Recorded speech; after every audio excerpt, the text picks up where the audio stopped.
আসসালামু আলাইকুম। বর্তমান সময়ে দেখবেন মসজিদ কেন্দ্রিক মানুষের কামড়াকামড়ি বেশি। সভাপতি, মসজিদের মুয়াজ্জিন, মসজিদের ইমাম, এটা নিয়ে দেখবেন সমাজের মাঝে কামড়াকামড়ি লাগে। কয়েকটা ভাগ হয়। কিছু লোক থাকে ইমামের পক্ষে, কিছু লোক থাকে মুয়াজ্জিনের পক্ষে, কিছু লোক থাকে সভাপতি এবং সেক্রেটারির পক্ষে, আবার কিছু লোক থাকে সত্যের বিপক্ষে।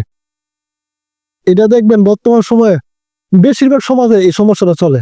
মসজিদের ইমাম ভালো হইলে মুয়াজ্জিন ভালো না, মুয়াজ্জিন ভালো হইলে ইমাম ভালো না, ইমাম মুয়াজ্জিন ভালো হইলে মসজিদের সভাপতি ভালো না। এটা নিয়ে কামড়াকামড়ি তর্কাতর্কি। মসজিদে যারা দায়িত্ব পালন করে তারা কিন্তু অনেক মর্যাদাপূর্ণ এবং অনেক মান সম্মানওয়ালা মানুষ। আল্লাহ তাআলা এই দায়িত্বগুলো যাদেরকে দেয় তাদেরকে অনেক সম্মানিত করে। একটা কথা মনে রাখবেন, যারা এই দায়িত্বের সাথে জড়িত আছেন আপনাকে আল্লাহ তাআলা সম্মানিত করছে।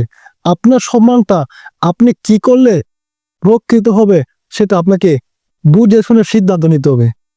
খেয়াল করে দেখছি অনেক সমাজের মধ্যে এরকম আছে, সভাপতি সেক্রেটারি যারা আছে তারা সমাজের মধ্যে কিছু লোক যারা দুষ্ট লোক থাকে তাদের কান কথা শুনিয়া সিদ্ধান্ত নেয়।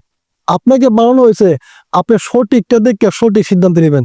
আপনি এমন সিদ্ধান্ত কেন নেবেন যে সিদ্ধান্ত নেওয়ার ফলে আপনাকে নিয়ে সমালোচনা করতে হয়, মানুষের সমালোচনা করে আপনাকে নিয়ে?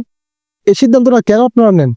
আপনি সরজমিনে যাচাই বাছাই করবেন, কারণ আপনাকে তো সমাজের সবাই মিল্লা সিদ্ধান্ত নিয়ে আপনাকে সভাপতি বানাচ্ছে মসজিদের।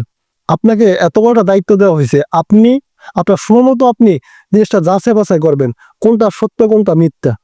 যাচাই বাছাই করে এমন একটা সিদ্ধান্ত আপনি উপনীত হবেন যে সিদ্ধান্ত না নিলে সমাজের সবাই আপনাকে ভালো বলবে।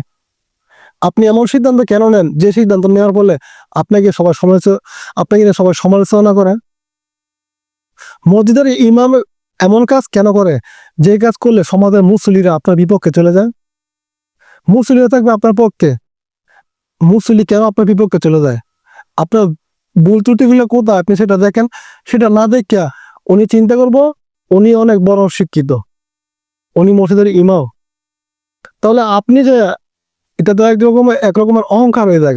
তাহলে আপনার কাছ থেকে আমরা কি শিখলাম? আপনি তো অহংকার দেখালেন আমাদেরকে। এরকম সমাজে দেখবেন এখন অনেক মসজিদের ইমাম এরকম আছে।